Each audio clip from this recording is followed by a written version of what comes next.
Hello, Daniel's Run families. We are creating this video and getting it to you in hopes of clarifying some of the questions that you may have and hopefully giving you some answers to questions so that you have the ability to make a more informed choice about whether to send your child back to school in person or to keep them home in a virtual setting. So I want to show you the first slide, which is just remember we've shared the return to school in-person dates, and you see that on the slide there. So our kindergarten groups will be our next grade level to phase back, and that will be the week of November 16th, and you see the other grade levels and their dates. There is a school board meeting on November 12th, and there's a possibility these dates could change, so we'll certainly send that information out.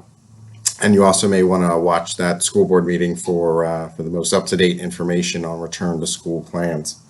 The next thing I want to do is just remind you, as you see on the next slide, of important dates for us here at Daniel's Run. And so Thursday, we'll have 3 different parent sessions for you. You see the times listed there, 9:30, 6 o'clock, geared towards our Spanish speakers, and then again at 7, again to answer as many questions as we can for you.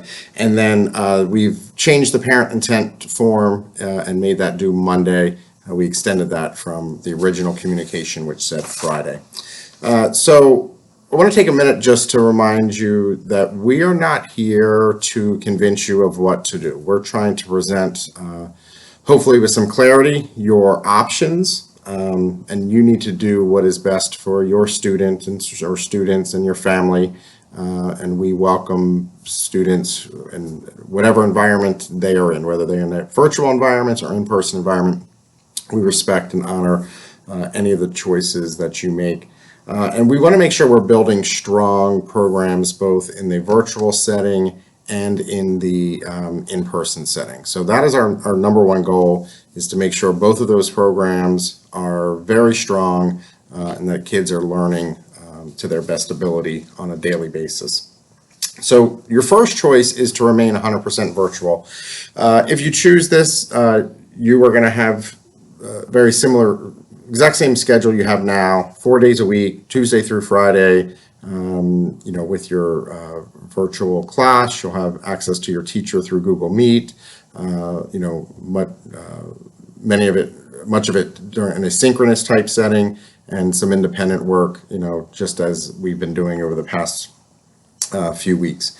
Your second option is to select the in-person program. And so again, that will be 4 days per week, Tuesday through Friday. Depending on your last name, that's how we're going to start to break things down. Tuesday and Wednesday will be our A through K students, and then L through Z will be our Thursday through Friday students. Similar schedule again. We're going to pretty much transfer that virtual schedule into the in-person schedule for now to make that transition as easy as possible. And so they'll have a similar schedule in terms of the different blocks with language arts, math, lunch, recess, breaks will be the same as our virtual students. I want to take a moment here next to talk about you. So you have a chance here to revise depending on what you chose in July. We have all those preferences, and if you want to change that preference, you'll need to do that by Monday. Our challenge here is, once we get those preferences, is to create 2 outstanding instructional programs, both in the virtual setting and in the in-person setting, with our limited staffing, right? We're not getting any additional staff to help with this.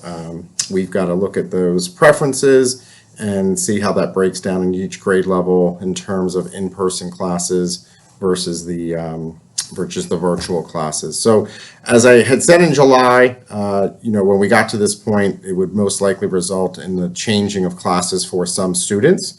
And so that is going to happen. That is a huge downside to going with the virtual classes and then another group that is in-person classes. But there's a pro and con to each of these decisions, and we feel like having strong instructional program is what's most important. I know the kids are resilient, and certainly the past few months have certainly demonstrated that. And so I'm confident that once we make the changes and they meet new teachers and friends in their classes, that things will move forward in a very positive direction, and also acknowledging that the relationships have been built over the past couple months, and we will have to make those changes.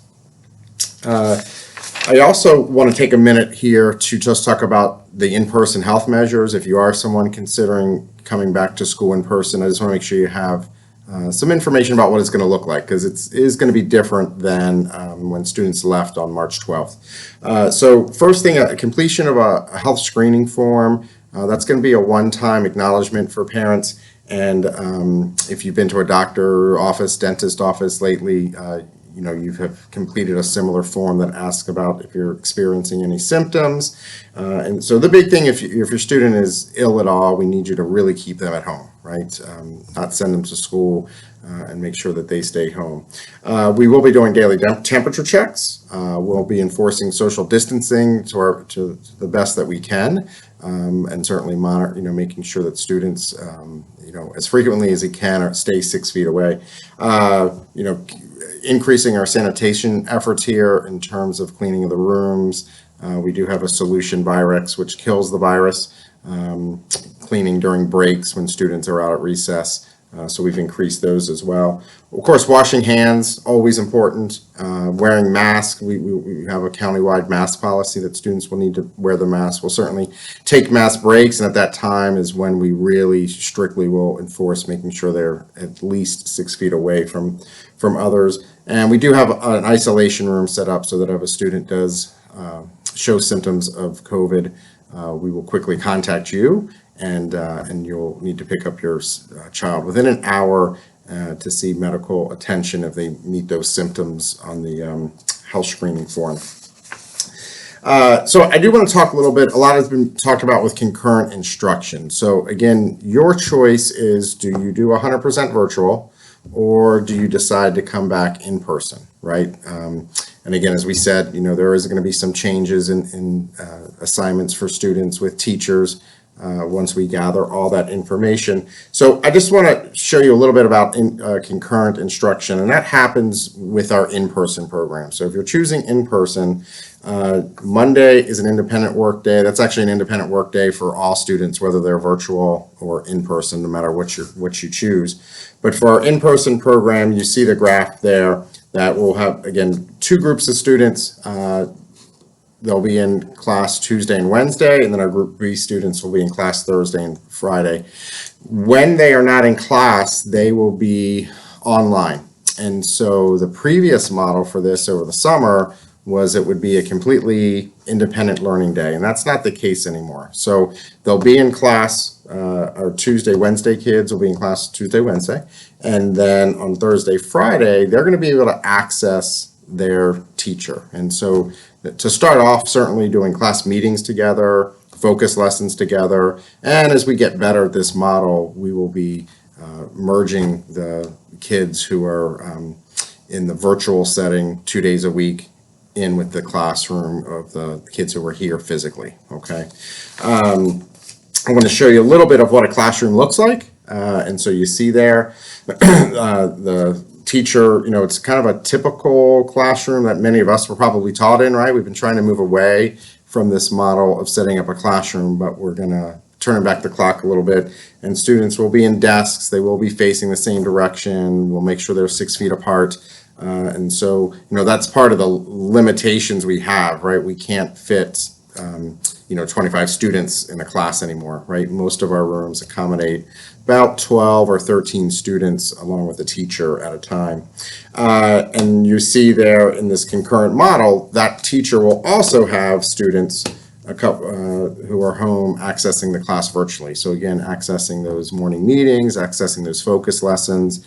And again, as we go through and refine this skill of concurrent teaching, more and more those students at home will be included in the class. Lastly, I just want to leave and show you there some pictures of our students that are back. Our preschool students and enhanced adult students have been back. It's been awesome to have kids in the building. And again, we want to work with you and partner with you. We know this is tough all around, and hopefully I remind you of the parent sessions tomorrow night on Thursday. Sorry, not just Thursday night, Thursday morning and Thursday evening. And I hope you can join us. Thanks, and thanks for all your support.